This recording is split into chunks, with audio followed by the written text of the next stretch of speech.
임박한 세계 3차 대전과 하나님의 마지막 비밀병기라는 제목으로 여러분과 함께 은혜 나누고자 합니다. 지금 소식이 자꾸 안 좋게 전해지고 있습니다. 지금 이스라엘은 이제 가자 지구에 2차 작전을 하겠다고 합니다. 그건 직접 이제 군사 작전으로 진입을 하겠다는 뜻입니다. 그리고 터키는 이스라엘에게 너희들이 잘못하고 있다라고 선언했습니다. 이건 일종의 선전포고 같은 것이거든요. 지난번에도 터키가 이스라엘로 진입하려다가 서로 총격 사건이 있었고, 그리고 외교적으로 서로 이렇게 다툼이 있었고, 이제 최근에 화해를 하려고 했었거든요. 이제 그것은 이제 당분간 다시 물 건너간 것으로 보입니다. 또 특히 레바논에 있는 헤즈볼라와 지금 현재 굉장히 험악한 상태입니다. 지금 그리고 전 세계가 나뉘어지고 있어요. 지금 많은 국가가, 어떤 국가는 이스라엘을 지지하고요, 또 생각지 않은 많은 국가들이 또 이스라엘에게 너희는 그 안에 진입하지 말라, 그들하고 평화하라는 거예요. 유엔에서 또 사무총장이 그렇게 말해서 난리가 났었죠. 지금 이상하게요, 전 세계가 이쪽 아니면 이쪽이냐는 식으로 자꾸 나뉘고 있습니다. 근데요, 분명히 가해자가 있어요. 근데 피해자에게 오히려 욕을 하고, 피해자에게 너희들은 피해를 받았지만은 다 보복하지 말라라고 막는 분들이, 맞는 국가들이 굉장히 많아요. 그런 부분에 있어서 뭐 과거의 이야기를 자꾸 꺼냅니다. 아닙니다. 지금의 이스라엘 국민들은 대부분이 지금 태어난, 자기 국가에서 태어난 사람들이에요. 우리가 지금 과거에 뭐 1900 몇 년, 10몇 년, 48년 그런 이야기 하는데요, 이미 그때 계셨던 분들은 다 돌아가셨습니다. 지금 대부분의 이스라엘 국민들은 그 나라에서 태어나고 자라고 교육받은 자국민들이에요. 과거에 그런 걸로 현재 이야기할 상황이 아니라는 거예요. 그걸로 따지면 미국도 오스트레일리아도, 그리고 좀 남아메리카 쪽도 전부 다 원주민들이 얼마나 많이 죽었습니까? 너희들 그 피해 다 받았으니까 너희들 보복당하라, 그런 이야기, 비슷한 이야기입니다. 사실 현실과 맞지 않아요. 우리나라 국가에서 살고 있다가 갑자기 이웃 마을에서 쳐들어온 거예요. 그리고 피해자가 1,500명이 넘습니다. 여러분들 지금 얼마나 큰 피해를 당한지 모릅니다. 근데 그쪽에 하마스는 참 문제가 참 교활한 거죠. 자기 지금 미리 알고 큰 병원 아래에다가 하마스 본부가 설치되어 있답니다. 지도 같은 걸, 그 지하 경도의 지도를 그려놓은 걸 보니까 아주 확실하게 그려놨더라고요. 그거는 확실한 정보, 그 안에 있는 내부 정보까지도 이스라엘이 지금 파악을 하고 있다는 뜻입니다. 그럼에도 불구하고 이제 막 모략이다 뭐다 해서 오히려 이스라엘에게 역공을 취하는 거죠. 몇 명의 사람이 죽었고 하면서 또 인질을 잡고 있죠. 미국도 인질 때문에, 야 당분 공격하지 말라, 인질 때문에라고 지금 얘기를 자꾸 나오고 있습니다. 그 인질 누가 잡은 겁니까?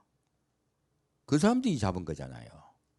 그런데도 불구하고요, 제가 보기에 세상은요, 정의라는 개념요, 이런 개념이 별로 없어요. 우리 편이냐 아니냐가 중요합니다. 그래서 이 우리 편이 지금 갈려지고 있어요. 이렇게 지금 전 세계가요, 참 사실은 모두들 예상하기를 세계 3차 대전은 이스라엘에서 날 것이다라고 대부분이 생각을 했습니다. 그러다가 한국이 아닐까라는 생각도 가끔 나기도 하죠. 근데 한국보다는 이스라엘 가능성이 제일 높습니다. 계기가 되겠죠. 지금 국가별로 자꾸 분류되고 있고 나눠지고 있어요. 그러면 제가 영상을 올렸을 때도 많은 분들의 댓글을 보니까 이스라엘을 오히려 가해자로 댓글을 올린 분들도 많아요. 그리고 양비론을 올린 분들도 굉장히 많습니다. 아니요. 지금은 이스라엘의 주권 국가입니다. 과거에 그들이 다투고 싸웠던 문제들은 사실은 지난 일들이에요. 과거에 우리가 지금 고구려 신라 백제 이야기하고 있는 거 똑같습니다. 그런 이야기로 지금 이야기할 상황이 아니라는 거예요. 그럼에도 불구하고 계속 지금 이스라엘에 반대하고 이스라엘에게 오히려 책임을 전가하는 그런 생각을 가진 분들도 우리 대한민국에도 무수히 많습니다. 그래서요, 제가 그런 부분에서 말씀을 드리고자 해요. 여러분, 전 세계에요, 하나님 말씀하세요. 아브라함에게 하신 말씀이죠. 너를 축복하는 자를 내가 축복하고 너를 저주하는 자를 내가 저주할 것이다. 그 말씀을 하나님 하셨습니다. 그 말씀이 진짜 이루어졌을까요? 이 말씀이 이루어졌느냐 안 이루어졌느냐를 보려면 관점이 있습니다. 무엇이냐면요, 현재 이스라엘을 성경에 나오는 이스라엘로 볼 것이냐, 우리 지금 이방인들을 이스라엘로 볼 것이냐, 이 관점이 굉장히 중요해요. 그래서 과거의 이스라엘은 사라졌고 우리 예수를 믿는 우리가 이스라엘이다라고 하는 주장하는 것이 바로 대체신학입니다. 사실 대부분의 교회가요, 이 대체신학을 받아들이고 있습니다. 이게 과거의 이스라엘은 사라졌다예요. 그리고 그 우리가 예수 그리스도를 믿는 우리가 이스라엘이다 라고 말을 합니다. 이것은 바울이 말한 그 인용으로 그들이 부분들이 그렇게 주장을 하시는 거예요. 그 말씀은 일부는 맞고 일부는 틀립니다. 맞는 게 아닙니다. 일부는 맞고 일부는 틀립니다. 또 어떤 분들은 성경에 나오는 이스라엘은 분명히 살아있고 그리고 그 이스라엘 외에 우리 이방인의 시대는 따로 있다라고 해서 이방인과 이스라엘을 분리하고 또 있는 분들이 있어요. 그래서 이렇게 분리하는 분들이 이제 보통 우리가 세대주의라고 합니다. 근데 이 부분도 제가 봐서는 두 주장 다 일부 맞고 일부는 틀립니다. 다 맞지 않아요. 성경을 포괄적으로 보지를 못하고요, 일부를 봐서 그렇게들 주장하시는 거예요. 근데 여기서 중요한 것은요, 이렇게 우리가 이스라엘이다라는 관점이 왜 중요하냐면, 그래 버리면 어떻게 되냐면요, 우리가 이스라엘이다라는 관점에서 보면요, 천년왕국은 부정됩니다. 무엇이 부정된다고요? 천년왕국은 부정이 되고요, 예수님이 재림하시는 것은 이 세상의 끝이 돼요. 그럼 어떻게 되냐면 요한계시록에는 수많은 천년왕국 얘기는 뭐가 되느냐? 상징이 됩니다. 알레고리식으로 상징을 만들어버려요. 그렇게 되면 구약의 한 많은 예언서가 날아가 버립니다. 구약의 예언서는 날아가 버리고 요한계시록은 상징이 되어버리고요, 666표 짐승의표를 받지 말라는 것도 상징이 되어버리고요, 그리고 그런 것을 주장하는 자들은 이단이 되어버려요. 현재 우리가 살고 있는 이때가 천년왕국이라 이야기합니다. 그리고 환란은 통과되고 있다라고 얘기해요. 그러므로 공중 강림도 없고 휴거도 없고 그리고 예수님의 지상 재림만이 있다라고 이야기를 해요. 대체신학의 단점은 이렇게 성경에 원래, 근데 이게 참 황당한 게요, 원래 우리 기독교가 어떻게 시작됐습니까? 교황의 말보다 하나님의 말씀의 권위가 있다. 그래서 성경 말씀이 하나님의 말씀이다라고 성경의 권위를 두고 우리 기독교가 시작됐습니다. 개신교가 시작됐습니다. 그런데 갑자기 그 성경 말씀의 권위를 갖다 부여를 했다가요, 그 권위를 부인하기 시작한 것이에요. 그 권위를 오히려 부인하고 성경에 있는 말씀을 그대로 믿는다고 이단이라고 그러는 거예요. 그 19세기에 나온 극단적인 사고방식이다 라고 해서 오히려 그렇게 상징으로 바라보았더니요, 어떤 일이 일어났냐, 말씀을 부정하게 되면요 어떤 일이 일어나게 되냐면, 놀랍게도 한 번 부정이 되기 시작하면 계속 부정되게 됩니다. 그랬더니 독일에서 신신학이 나온 것이에요. 어떻게 됩니까? 독일의 신신학자들은 뭐라고 주장하냐면요. 성경은요, 이 앞에 껍데기와 뒤에 껍데기 말고는 믿을 게 하나도 없다. 이렇게 나와지는 거예요. 그리고요, 예수와 칼 막스는 똑같은 영웅이다. 똑같은 유인이다. 그렇게 주장합니다. 한국의 기독교가 왜 지금 대체신학으로 대체가 되어버렸냐면요. 이거 아시면 됩니다. 미국은요, 60%가 우리 한국에서 이단이라고 말하고 있는 세대주의예요. 그래서 오히려 공주의 공중강림과 그리고 휴거의 사건을 믿고 기다립니다. 대부분의 그리스도인들이. 그리고 우리도 처음에 우리 이제 그 선교사님들 오셨을 때 그렇게 가르치셨고 대부분의 교회들이 이렇게 믿고 있었단 말이에요. 근데 갑자기 이런 대체 신학으로 바뀌어버려요. 왜 바뀌었을까요? 많은 분들이 신학자들이 독일로 유학을 많이 갔습니다. 근데 독일에서 신신학이 시작됐어요. 왜요? 대체 신학은 성경을 상징으로 보기 시작했거든요. 그러면 이 말씀은 다 뭐가 됩니까? 상징이에요. 믿을 건 없는 거예요. 한번 그렇게 하나님의 말씀의 권위를 갖다가 부정하기 시작했더니 상징으로 본다는 자체로요, 사실은 부정이 되기 시작한 것이에요. 그랬더니 거기에서 배웠던 분들이 와서 대학교 신학대학원에서 교수님들이 되셨어요.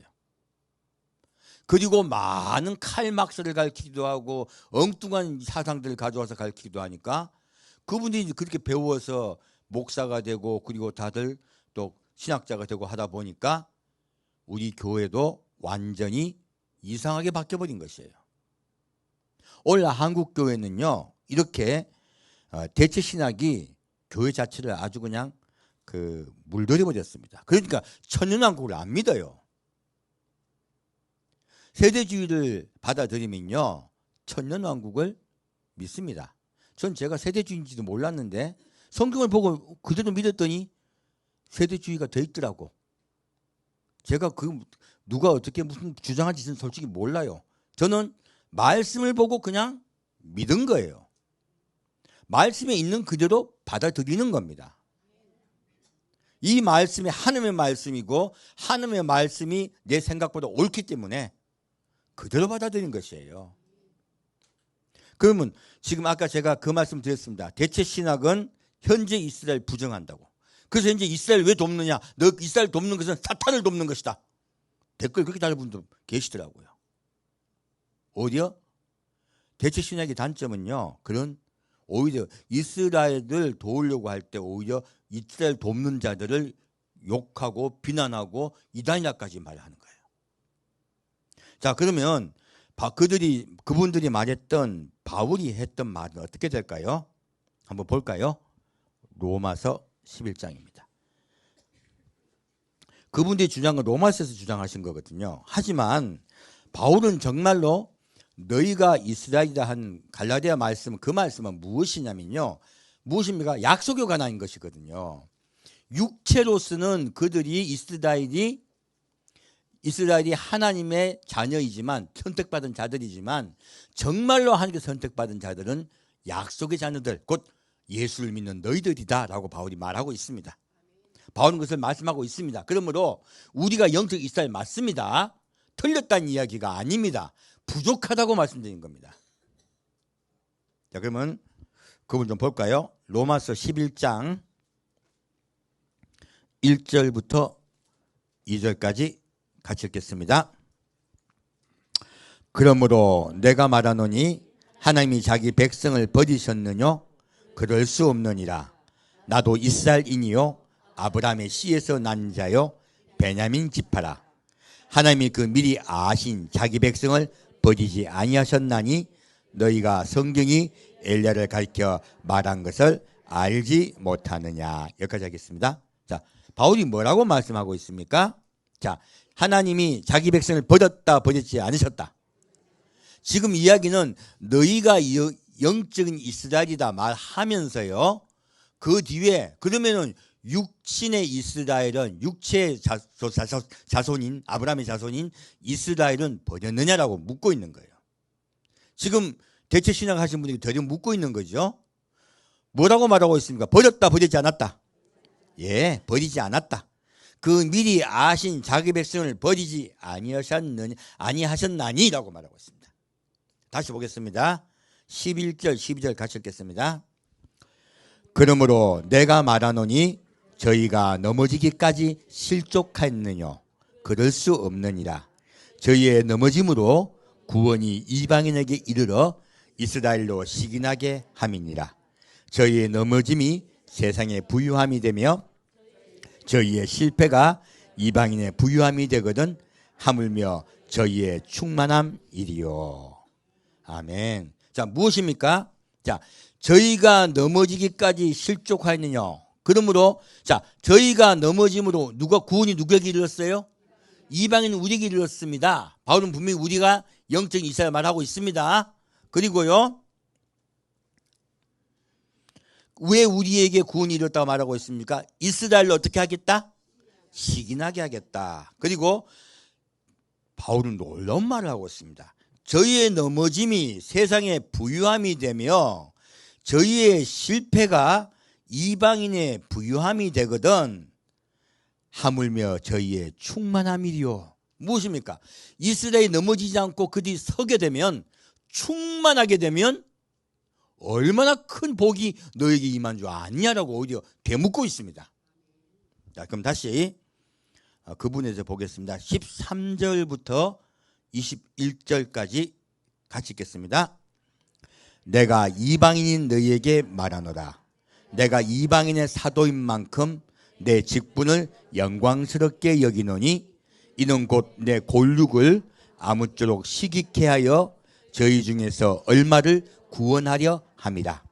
저희를 버리는 것이 세상의 화목이 되거든 그 받아들이는 것이 죽은 자 가운데서 사는 것이 아니면 무엇이리요.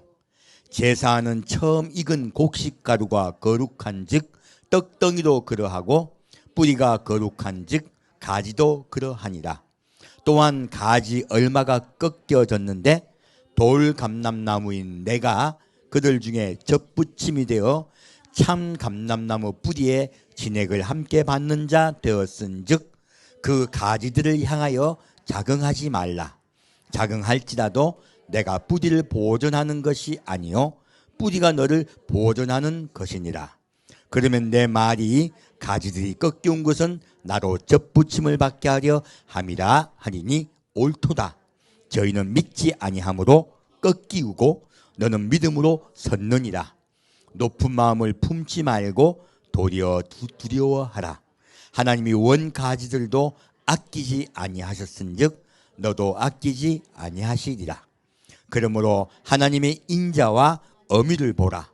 넘어지는 자들에게는 어미가 있으니 너희가 만일 하나님의 인자에 거하면 그 인자가 너희에게 있으리라. 그렇지 않으면 너도 찍히는 바 되리라. 저희도 믿지 아니하는데 거하지 아니하면 지금 넘어갔네요. 죄송합니다. 21절까지네요.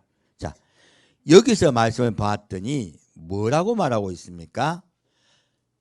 놀랍게도 바울은요, 이스라엘을 시기케 하여 그들을 구원하게 하기 위해서 내가 너에게 말씀을 전하고 있다고 말하고 있습니다. 그러므로 이스라엘이 먼저 처음 익은 가루고 거룩한 떡덩이요 뿌리라고 이야기하고 있습니다. 자, 여기서 이 말씀을 통해 알 수가 있습니다. 이스라엘은 죽었습니까? 죽지 않았습니까? 죽은 것 같이 보여요.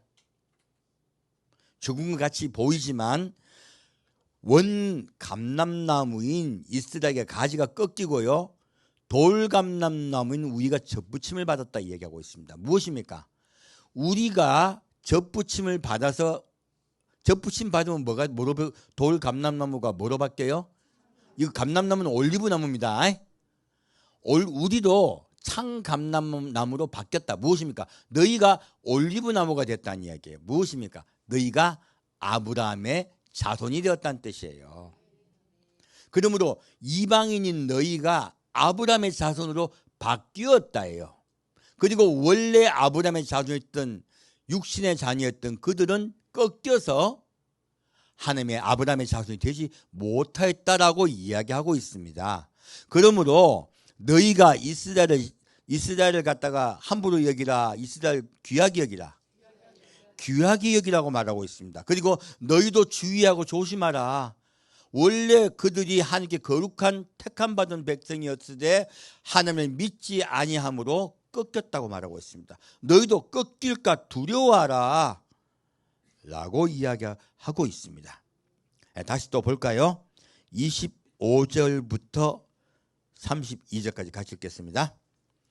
형제들아, 너희가 스스로 지혜 있다 함을 명키 위하여 이 비밀을 너희가 모르기를 내가 원치 아니하노니, 이 비밀은 이방인의 충만한 수가 들어오기까지 이스라엘의 더러는 완악하게 된 것이라.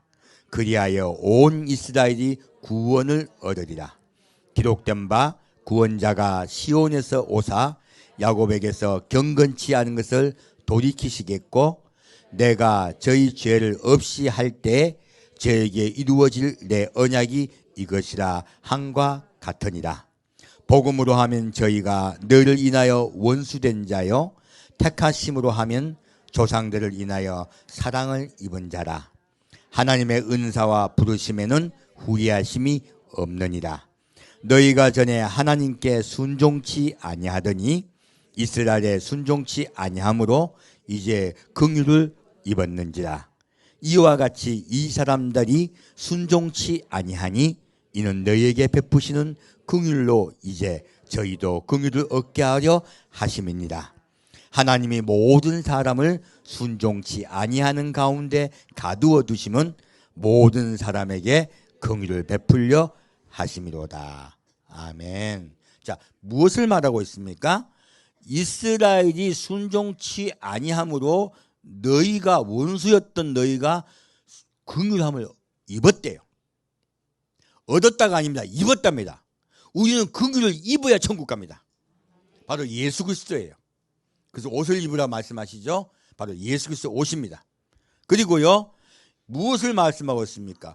그들이 불순종함으로써 그들 또한 긍휼을 입어야 될 자로 말씀하고 있습니다. 자, 이스라엘 완전히 버리셨다. 이스라엘 구원하시겠다.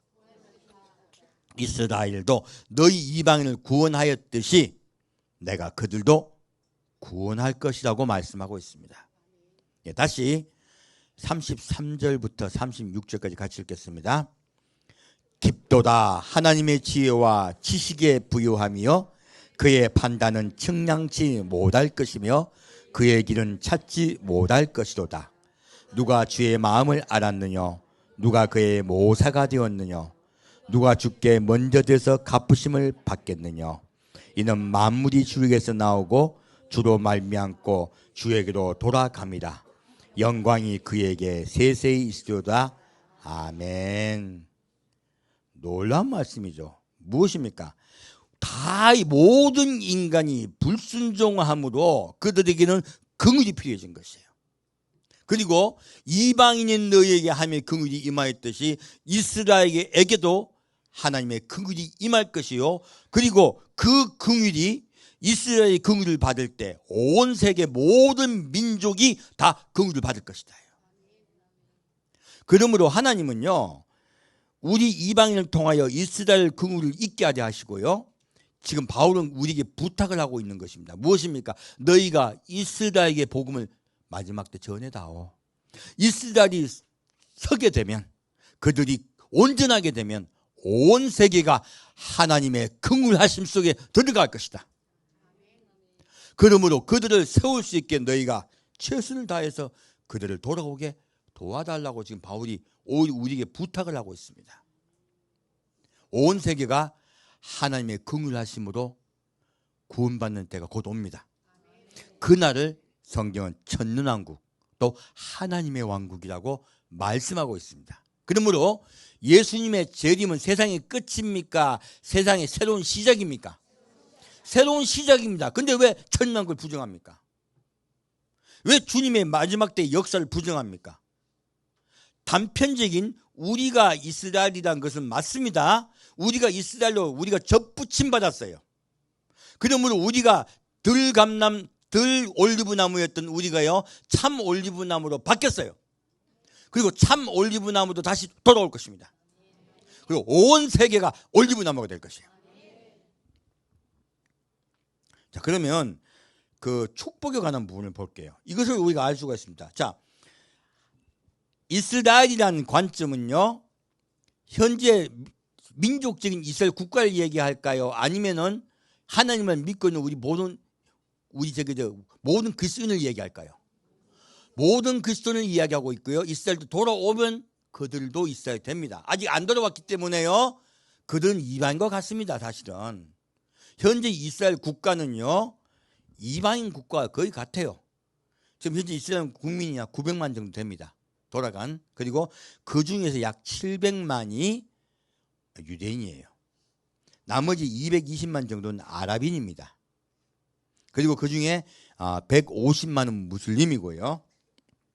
나머지 약 2%가 기독교인이에요. 이스라엘 기독교인이 있다고요? 아니, 이스라엘 기독교인이 있습니다. 근데 우리가 알고 있는 개신교가 아니고요, 구교예요. 그리고 이스라엘에서는 놀랍게도 시아파도 순위파도 아닌 드루즈파라는 그 무슬림이 있습니다. 이분들은 오히려 핍박을 받고 있고요. 그리고 지금 이스라엘 자기 조국으로 여기고 있습니다. 거기 사는 무슬림들도요, 이스라엘을 조국으로 여기는 분들이 많아요.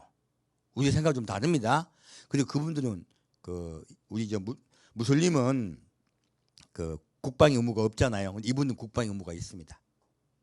이 드루즈파는 국방의 의무가 있고요. 그리고 이스라엘 기독교 인구의 78% 가까이가 아랍계 기독교인들이에요. 이들은 대부분 상당수가 멜키트 그리스 가톨릭을 믿습니다. 우리가 듣지 못한 거죠. 근데 이게 뭐냐면 시리아에 그 본부가 있고요. 그리고 시리아에 그 본부가 있는 그곳에 교황을 그렇게 섬겨요. 좀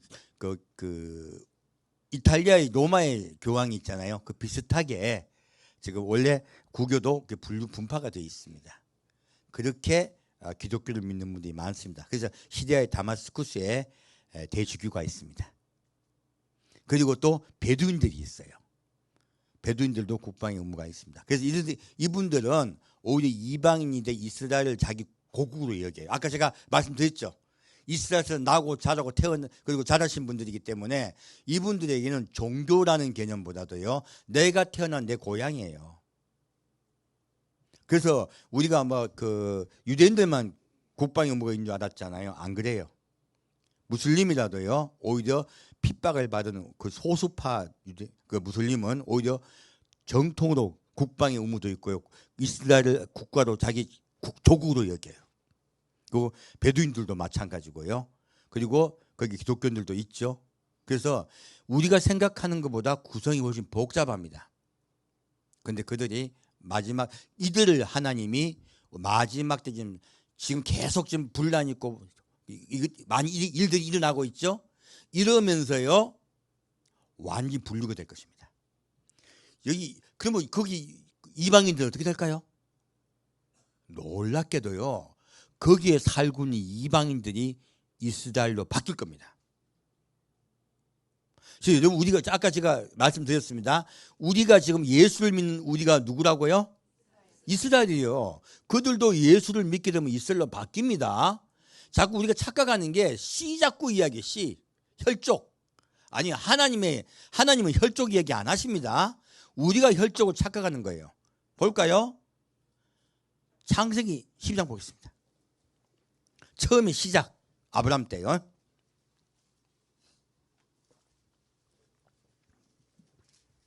창세기 12장.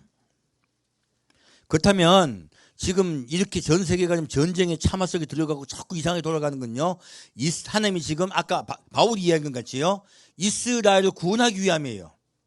세계적 혼란과 그리고 이스라엘 전쟁과 그 수많은 세계적 사건들은요, 먼저 이스라엘 세우게 하기 위함이에요.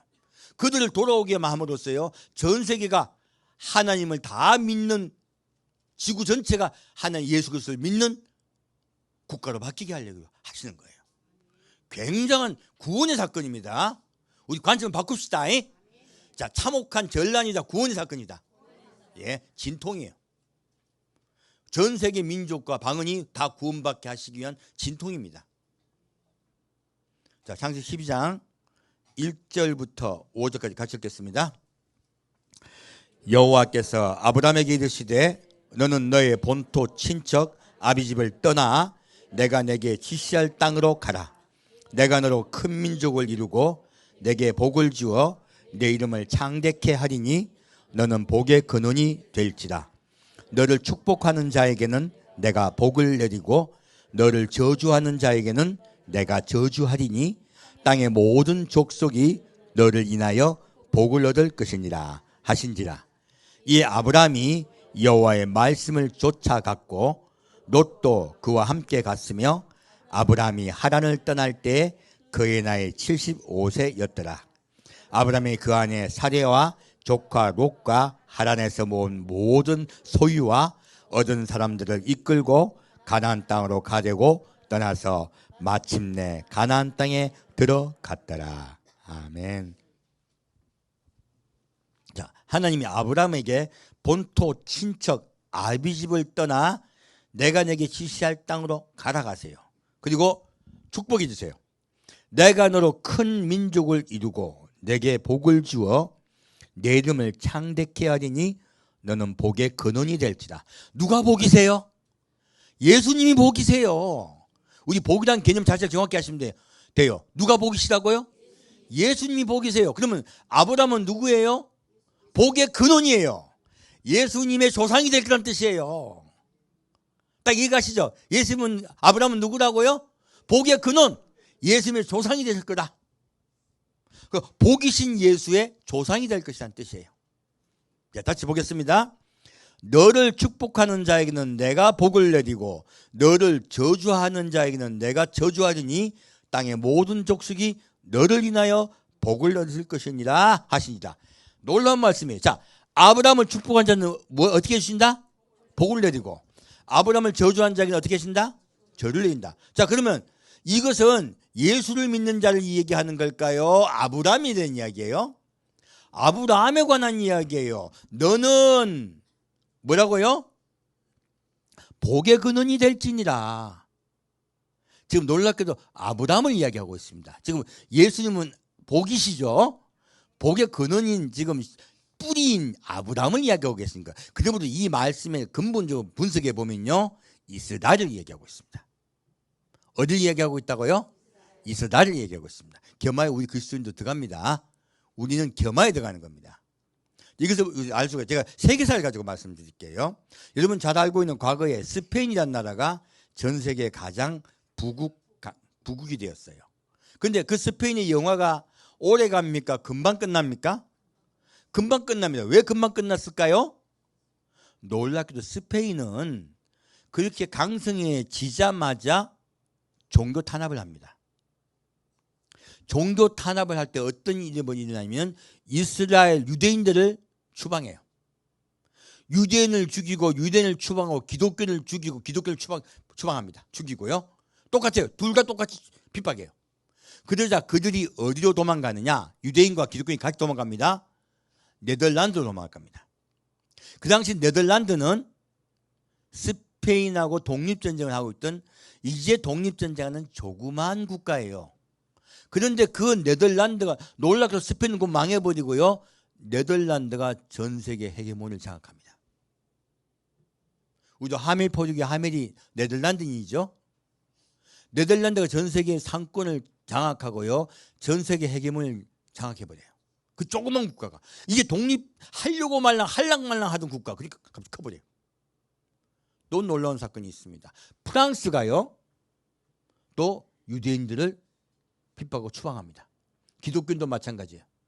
기독교인도 핍박하고 추방해버립니다. 그 위그노이냐 그래. 그 위그노가 어디로?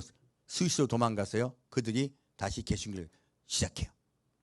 그래서 이 스위스도 유대인도 같이 도망갑니다.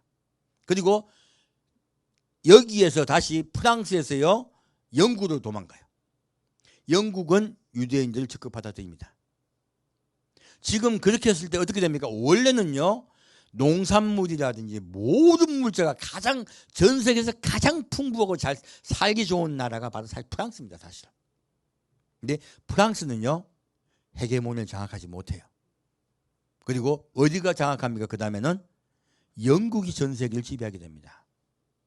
누가 갔을 때? 그리스도인과 유대인이 같이 그곳에 갔을 때 환영하고 받아들였을 때가 돼요. 또 다른 사건이 있습니다. 어디입니까? 러시아입니다. 러시아는 갑자기 부국하고 강병한 국가로 바뀌어요. 굉장히 강성한 국가가 됩니다. 그런데 이 러시아에서도요, 유대인들 핍박하기 시작합니다. 유대인을 러시아가 핍박하기 시작하자 러시아는 어떻게 됩니까?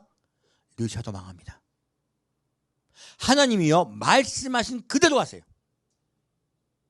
다시 또 유대인들 핍박한 국가가 있죠. 어디입니까? 독일입니다. 독일은 전 세계를 장악하고 전 세계를 다 먹을 것 같았지만 완벽하게 멸망당합니다. 전 세계에서 이스라엘을, 유대인들을 핍박한 국가는요, 다 망했습니다. 지금 양비론 이야기하고 있는 자들은요, 혹은 지금 그 하마스나 그들에게 옹호하는 자들은요, 하나님의 역사를 몰라서 그래요. 왜 그렇게 하십니까? 불편부당하다고요? 아니요. 뭐 하나님은 모든 사람이 구원받기를 원하십니다. 구원의 관점이에요. 우리가 보는 논리적, 주관적 관점이 논리적 관점이 아닙니다. 하나님의 관점과 우리 관점은 다릅니다. 자, 다시 그러면 어떤 일이 벌어졌을까요? 미국이라는 나라는요, 유대인들이 가장 가고 싶은 나라가 미국입니다. 왜요? 자유가 있으니까. 미국은 기독교인들도 다 도망갔죠. 유대인들도 도망갔어요. 지금 전 세계에서 가장 많은, 현재 본토 이스라엘 말고요, 가장 많은 유대인이 사는 나라가 미국입니다. 미국은 어떻게 변했습니까? 유대인들이 건너가자 전 세계 제일의 부국강 국가가 됐어요. 어떤 분들은 뭐 국가가 크고 자원이 많고 미국이 성공할 수밖에 없는 수많은 이야기를 해요. 아니요.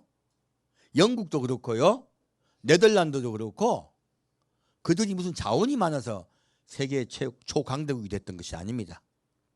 그들이 이스라엘을, 유대인들을 받아들였을 때, 그들에게 종교의 자유를 허락했을 때 그 국가들은 부국 강병이 됐어요. 그들을 배척하고 죽이고 핍박했던 국가들은 하나도 남김없이 다 쓰러졌습니다. 그래서 제가 우리 그리스도인들을 받아들이는 것도 포함이 됩니다. 우리 한국은 그리스도를 받아들였던 우리 남한 땅은 전 세계에서 잘 사는 최고 강성한 국가 중에 하나가 되었어요. 북한은 어떻습니까? 지금도 아사자가 계속 나오고 있습니다. 지금도 계속 두 번에 걸쳐서 지금 남한으로 내려온 분들이 있죠. 왜 내려왔냐? 굶어 죽겠다 해서 내려왔다 그래요. 지금 계속 탈출한 분들이 있습니다. 중국 쪽으로도. 그래서요, 이스라엘을 축복하고 그들에게요, 함께 하기를 원하는 국가는요, 부국강병이 되고요, 이스라엘 저주하는 국가가 망합니다. 이건 하나님이 수백 년을 걸쳐서 세계 역사를 통해 우리에게 지금 말씀해 주고 계신 것이에요. 이스라엘이 가장 좋아하는 나라가 어딜까요? 한국입니다. 우리 여러분이 한 번씩 그 이스라엘 이제 알리야 하실 때 오신 이스라엘 분들 많이 뵀죠. 그분들 한국만 보면 웃어요. 왜? 한국은 이스라엘 핍박한 적이 있습니까? 없습니까? 없습니다. 그리고 이스라엘 우리가 좋아하고 더 반가워해야 될 이유가 있습니다. 전 세계에요, 저기 우리 동해 바다, 동해를 동해로 표기한 유일한 국가가 이스라엘이에요. 이스라엘 일본 안 좋아합니다. 왜? 지배 국가이고 그리고 핍박한 국가잖아요. 이스라엘도 우리가 똑같이 지배당하고 핍박당한 국가예요.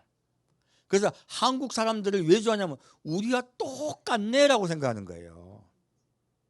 그리고 우리가 한국 사람들이 이스라엘 좋아하는 걸 알기 때문에 너무너무 좋아해요. 한국 하면 다 오케이입니다.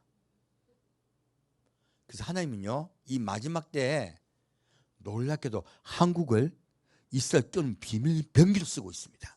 수많은 분들이요, 공부한다고 핑계대고 뭐 딴 거 사업한다고 핑계대고 가가지고요 몰래 전도하고 있어요. 과거에는 잡히기만 하면 그냥 추방인데 요즘은 슬쩍슬쩍 봐주고 그냥 넘어간다 하더라고요. 지금 계속 기독교가 전파되고 있습니다. 누구를 통하여? 한국 사람 통해요. 왜? 거부감이 별로 없어서 그래요. 다른 나라 국가에서 가면 거부감이 많아가 안 받아들입니다. 자, 다시 밑에 보겠습니다.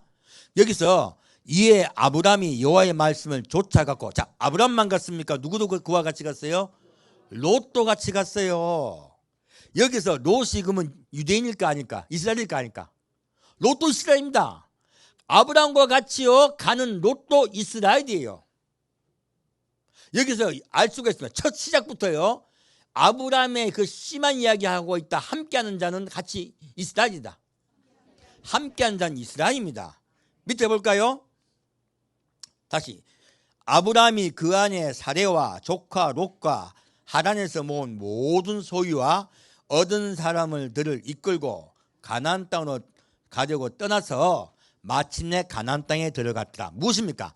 예수님이요 이 땅에 내려오셔서 이스라엘 가나안 땅을 이스라엘 국가로 만드시고 친히 전 세계를 다스리실 때의 상황을 이야기하고 있는 거야. 미리 말씀하고 있습니다. 자, 아브라함만 있다. 롯도 같이 있다. 롯만 있을까요? 밑에 또 있습니다. 뭐라 적혔습니까?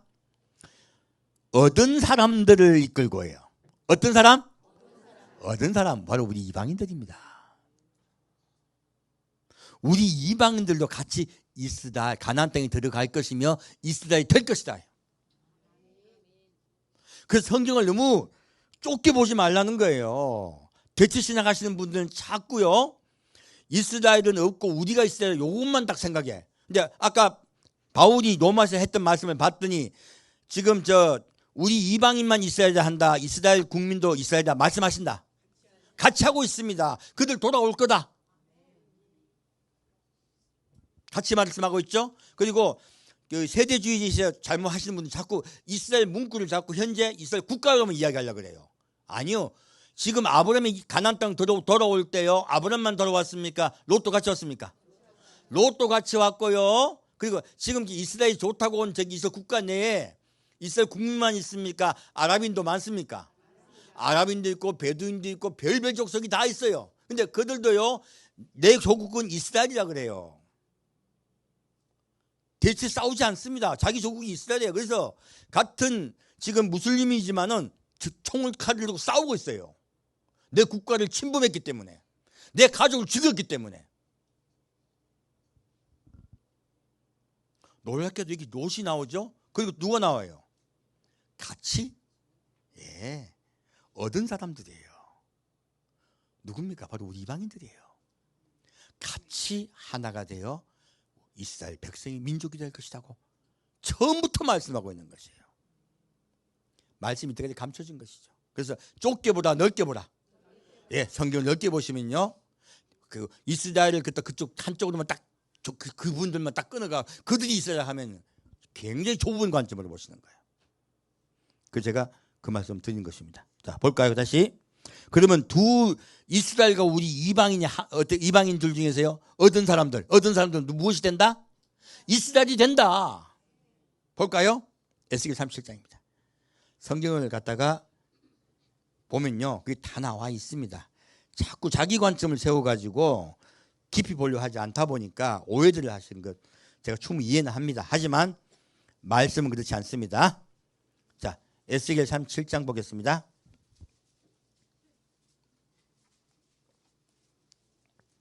에스겔 37장 15절부터 22절 같이 읽겠습니다. 여호와의 말씀이 또 내게 임하여 가라사대 인자야 너는 막대기 하나를 취하여 그 위에 유다와 그 짝 이스라엘 자손이라 쓰고 또 다른 막대기 하나를 취하여 그 위에 에브라임의 막대기 곧 요셉과 그 짝 이스라엘 온 족속이라 쓰고 그 막대기를 서로 연합하여 하나가 되게 하라. 내 손에서 둘이 하나가 되리라. 내 민족이 내게 말하여 이르기를 이것이 무슨 뜻인지 우리에게 고하지 아니하겠느냐 하면 너는 곧 이르기를 주 여호와의 말씀에 내가 에브라임의 손에 있는 바 요셉과 그 짝 이스라엘 지파들의 막대기를 취하여 유다의 막대기에 붙여서 한 막대기가 되게 한즉 내 손에서 하나가 되리라 하셨다 하고 너는 그 글 쓴 막대기들을 무리의 목전에서 손에 잡고 그들에게 이르기를 주 여호와의 말씀에 내가 이스라엘 자손을 그 간바 열국에서 취하여 그 사면에서 모아서 그 고토로 돌아가게 하고 그 땅 이스라엘 모든 산에서 그들로 한 나라를 이루어서 한 임금이 모두 다스리게 하리니 그들이 다시는 두 민족이 되지 아니하며 두 나라로 나누이지 아니할지라. 아멘. 자, 이 말 지금 두 막대기에 관한 이야기죠. 근데 이 두 막대기와 똑같은 말씀이 레위기 23장에 나와요. 레위기 23장에 오순절 제사를 지낼 때 떡덩이가 하나입니까 두 개입니까?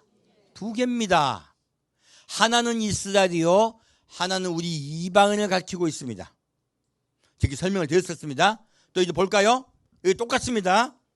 성경 말씀은 놀랍게도요, 저자가 한 분이시기 때문에, 성령님 한 분이시기 때문에요, 말씀이 동일합니다. 자, 볼까요? 인자야, 너는 막대기 하나를 취하여 그 위에 어떻게 서라? 유다와 그 짝 이스라엘 자손.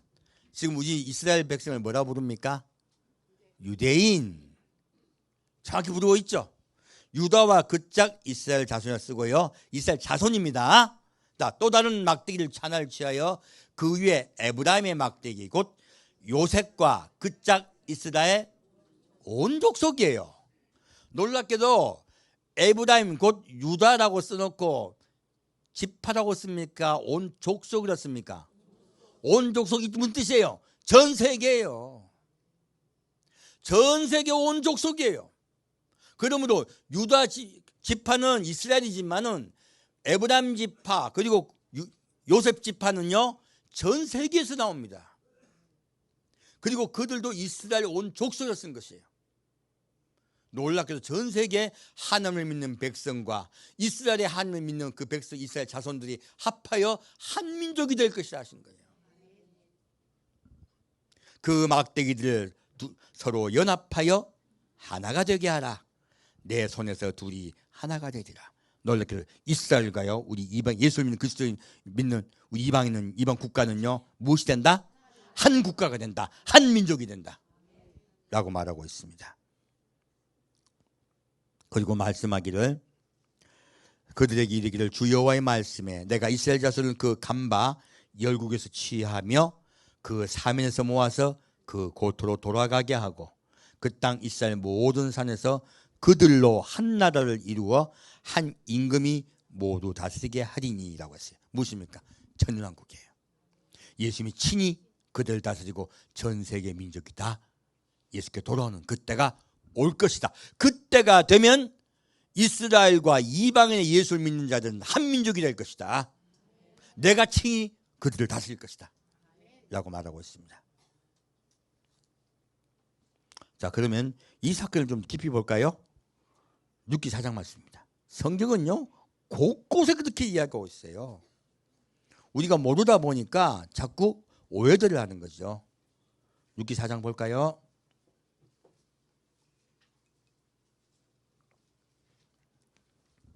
6기 4장 9절부터 17절까지 같이 읽겠습니다. 6기 4장 9절부터 17절까지입니다. 보아스가 장로들과 모든 백성에게 이르되 내가 엘리멜렉과 기럧과 말론에게 있던 모든 것을 나오미의 손에서 산 이래 너희가 오늘날 증인이 되었고 또 말론의 아내 모압 여인 룻을 사서 나의 아내로 취하고 그 죽은 자의 기업을 그 이름으로 잊게 하여 그 이름이 그 형제 중에 그곳 성문에서 끊어지지 않게 하매 너희가 오늘날 증인이 되었느니라. 성문에 있는 모든 백성과 장로들이 가로되 우리가 증인이 되노니 여호와께서 내 집에 들어가는 여인으로 이스라엘 집을 세운 라헬, 레아 두 사람과 같게 하시고 너로 에브랏에게에서 유력하고 베들람에서 유명케 하시기를 원하며 여호와께서 이 소년 여자로 내게 후사를 주사 내 집으로 다말이 유다에게 낳아준 베레스의 집과 같게 하시기를 원하노라. 이에 보아스가 룻을 취하여 아내를 삼고 그와 동침하였더니 여호와께서 그로 잉태케 하심으로 그가 아들을 낳은지라. 17절까지네요. 여인들이 나오미에게 이르되 찬송할지로다.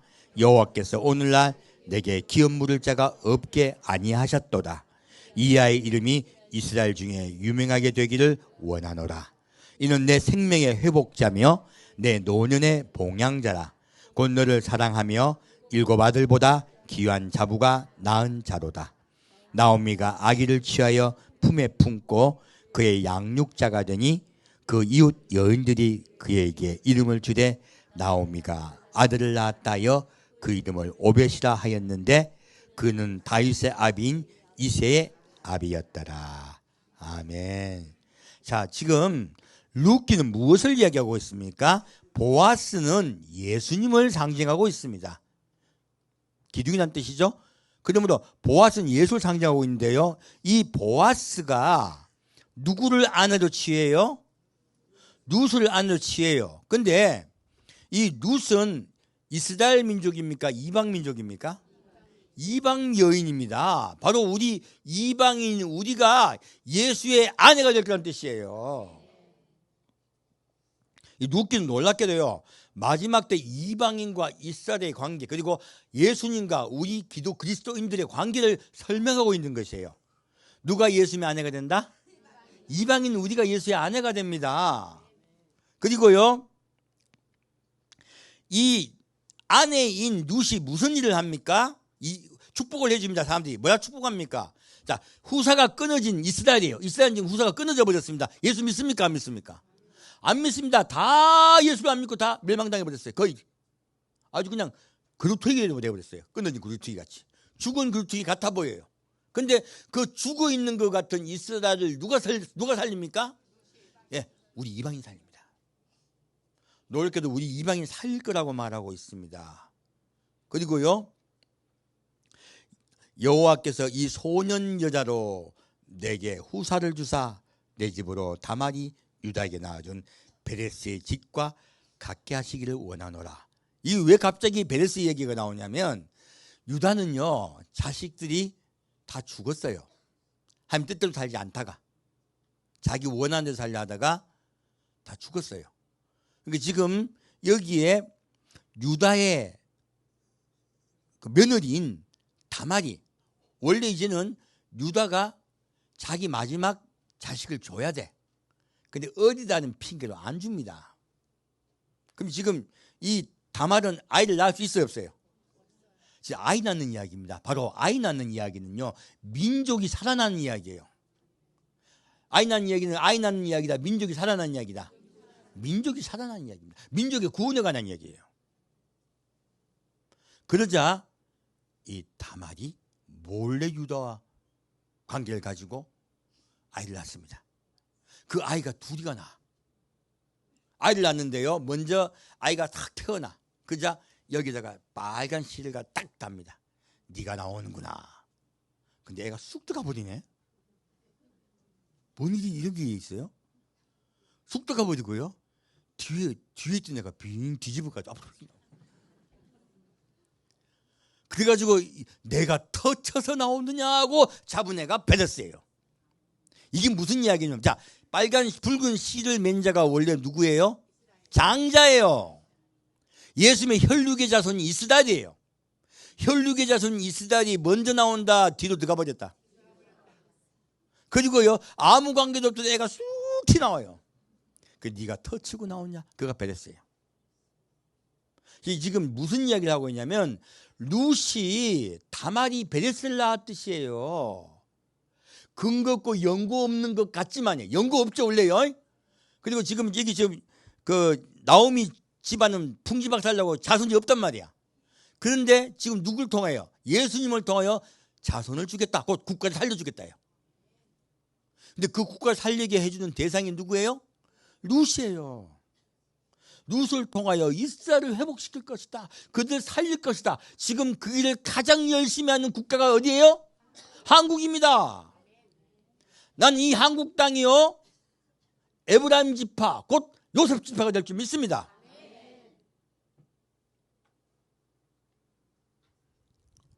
그리고 그렇게 아내를 취하여 애가 나왔으니까요, 그 아이를 누구에게 줍니까? 나오미에게 줍니다. 무엇입니까? 너희가 이스라엘이다. 이제 새로 아기 낳는 이야기는요, 우리가 생각하는 아이 낳는 이야기가 아닙니다. 민족이 예수께 돌아오고 그들이 살았다예요. 거듭남의 이야기예요. 어떤 이야기다? 거듭남이에요. 육체의 아이를 낳는다는 뜻이 아닙니다. 어떤 뜻이다? 거듭난 것이에요. 그들이 거듭나 나에게 구원받는다는 뜻입니다. 이 역사를 이방인이 이스라엘 거듭나게 할 것이다예요. 도울 것이다예요. 저는 우리 끝까지 그 일을 주님 말씀하신 그 말씀을 해드립시다. 여러분 누시 될 줄 믿습니다. 이 한국이요 마지막 때 비밀병기가 될 줄 믿습니다. 자, 볼까요? 그러면 이 그 사건 보겠습니다. 계속 12장입니다.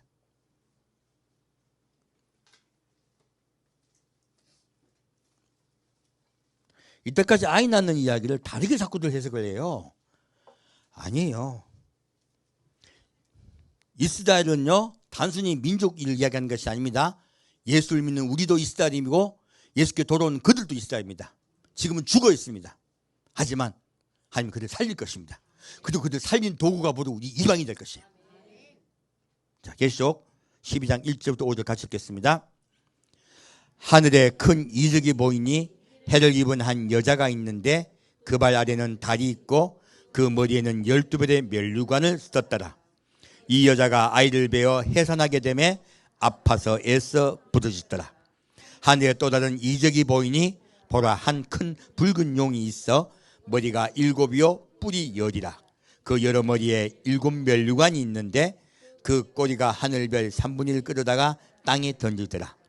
용이 해산하려는 여자 앞에서 그가 해산하면 그 아이를 삼키고자 하더니 여자가 아들을 낳으니 이는 장차 철장으로 만국을 다스릴 남자라.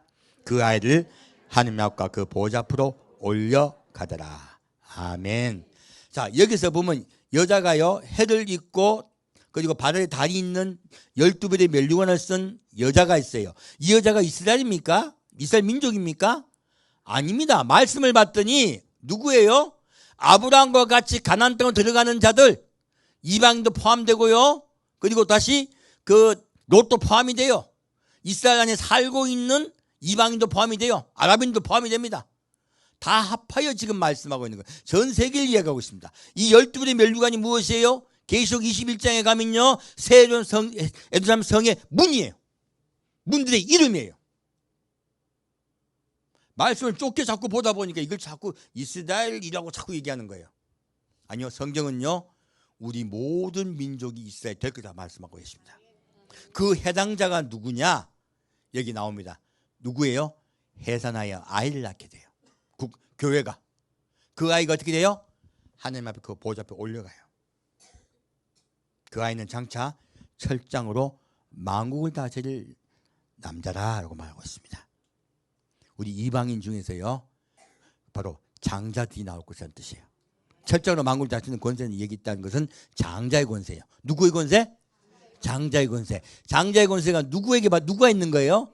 예수님이 장자의 권세를 받으셨어요. 그래서 두아디라 교회에게 말씀하시기를 내가 너희에게 장차 철장으로 만국을 다스릴 권세를 주겠다. 나도 그렇게 받았다고 말씀하세요. 그러면 예수님이 철장으로 만국을 다스릴 권세를 받으신 분입니다. 우린 예수님 따라 그 권세를 받을 것입니다. 자, 그럼 다시 호세아 1장 보겠습니다. 이스라엘과 우리 그 이방인 중 예수를 믿는 자들은 어떤 자들이다? 한민족, 헤어진 한민족. 어떤 사람입니다?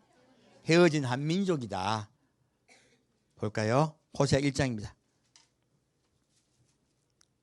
성경 말씀을 같이 보게 되면요 어떻게 뭐라 그러죠? 실꾸미로 구슬을 이렇게 연결해서 목걸이 하나 만들지잖아요. 다 연결됩니다. 자, 볼까요? 호세아 1장 보겠습니다.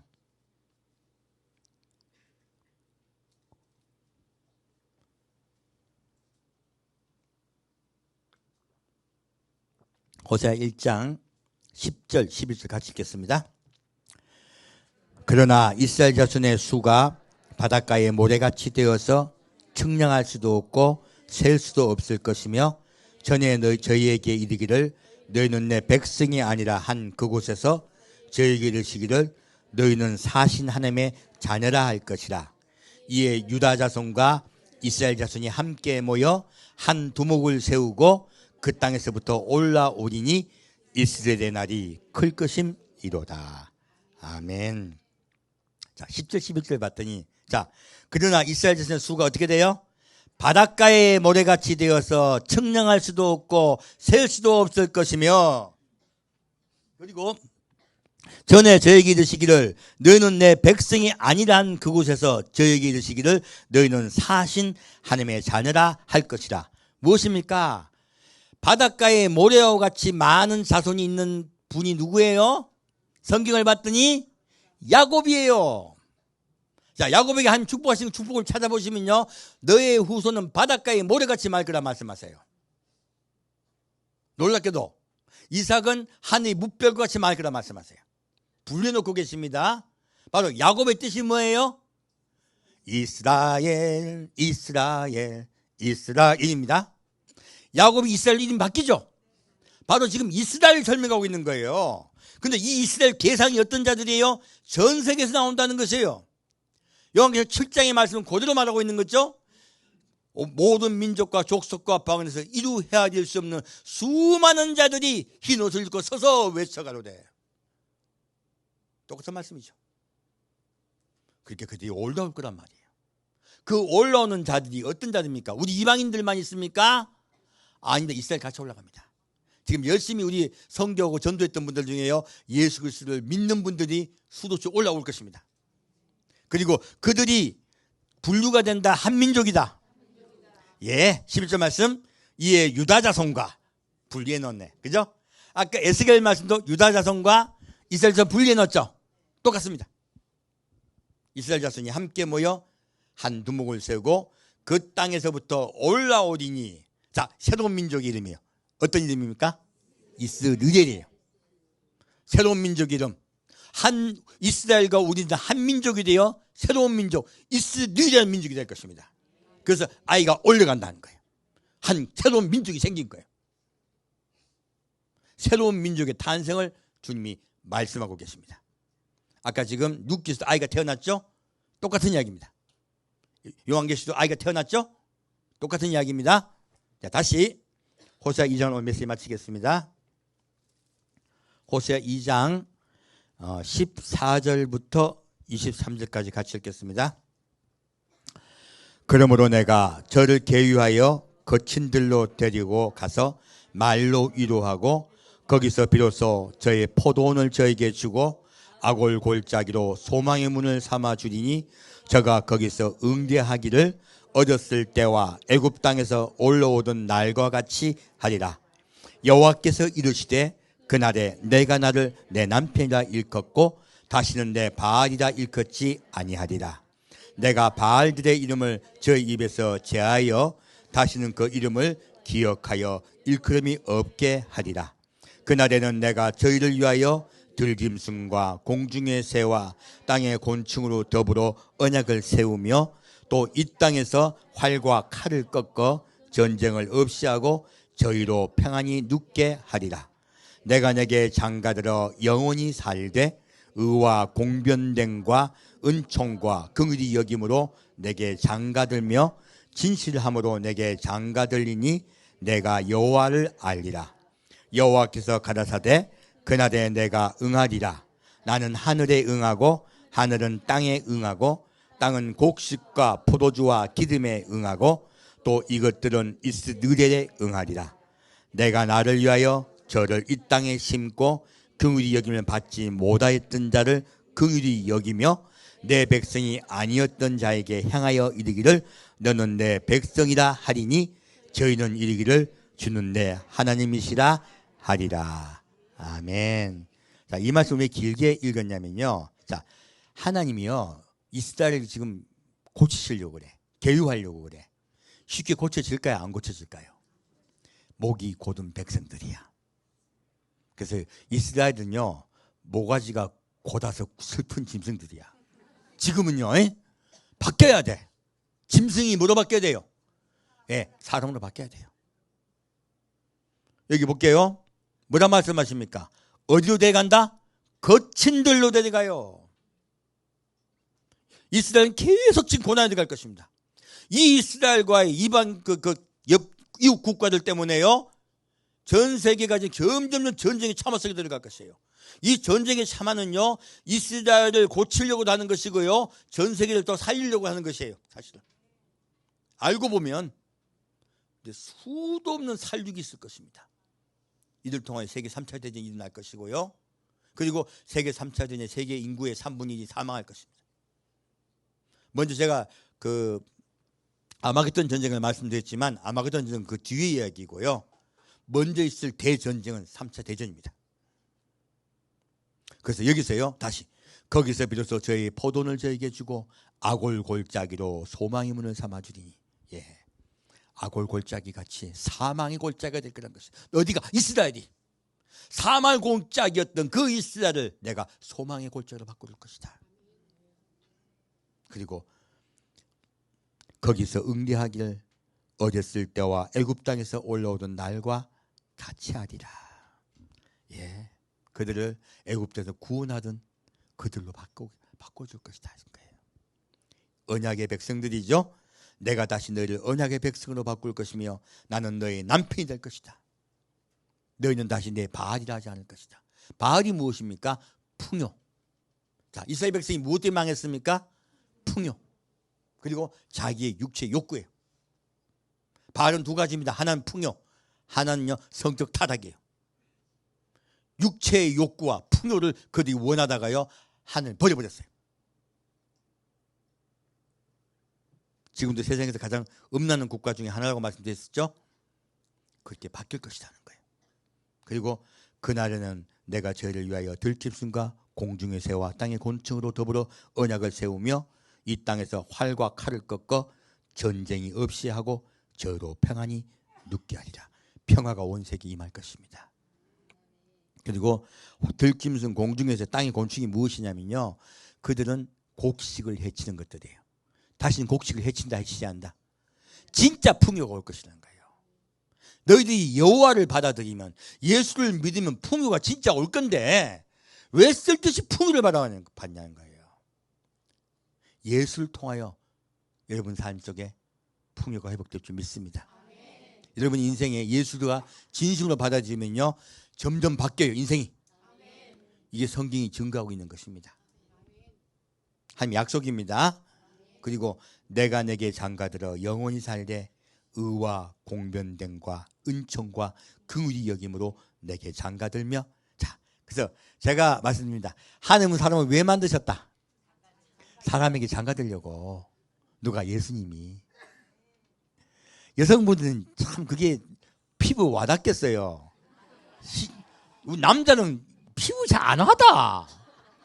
갑자기 여자하면 내가 시집가면 이상해. 그래서 여성분들이 더 예수를 잘 믿나 봐요.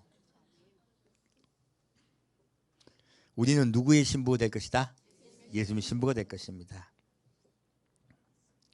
그리고 여호와께서 가라사대 그날에 내가 응하리니 나는 하늘에 응하고 하늘은 땅에 응하고 땅은 곡식과 포도주와 기름에 응하고 또 이것들 이 무엇입니까? 풍요와 그리고 풍성한 물질이 풍성해지는 것이에요. 풍요와 평화가 이 땅에 차고 넘칠 것입니다. 그것들이 어디 임한다? 이스라엘에 임한다. 새 민족에게 임한다. 내가 나를 위하여 저를 이 땅에 심고 자 저를 이 땅에 심다 말씀하셨어요. 긍휼히 여김을 받지 못하였던 자를 긍휼히 여기면 누굽니까? 이스라엘이에요. 이스라엘은 과거에 하나님을 믿지 않고 바알을 섬겼습니다. 그러므로 긍휼히 여김을 받지 못했으나 예수께서 예수를 섬김에 어떻게 된다? 긍휼히 여김을 받는다. 두 번째, 내 백성이 아니었던 자에게 향하여 이르기를 너희는 어떻게 된다? 내 백성이다. 우리 이방인이 무엇이 된다? 이스라엘이 된다. 분명히 말씀하고 계시죠?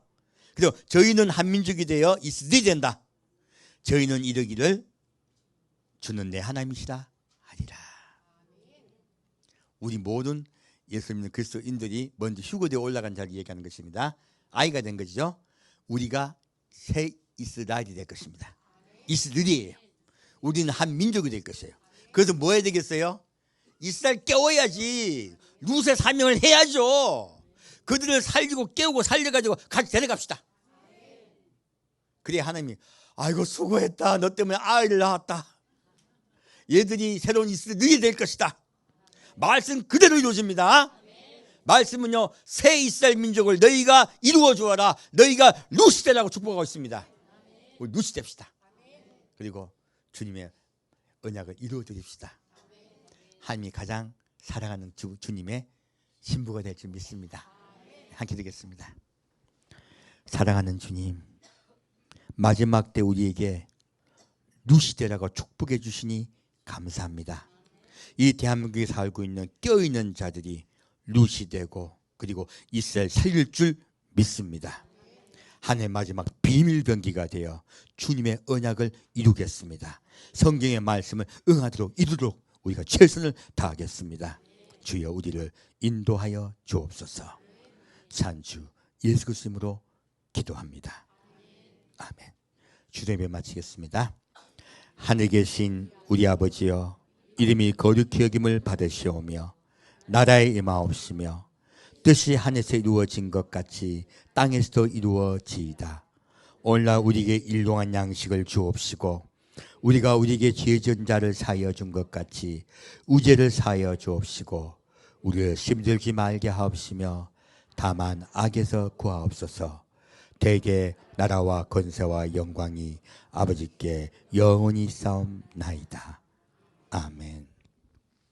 지금은 루시 나오미를 살리기 위해서 이삭을 주었듯이 하나님 백성을 살리기 위해서 우리가 최선을 다할 때 하나님이 보리 6대를 주시겠다고 약속하신 그 약속이 이 대한민국에 이룰 줄 믿사옵고 이 대한민국이 강성해지고 풍성해지며 그리고 이스라엘 깨울 줄 믿사옵고 감사드리오며 성부와 성자와 성령의 이름으로 간절히 축원드리옵나이다.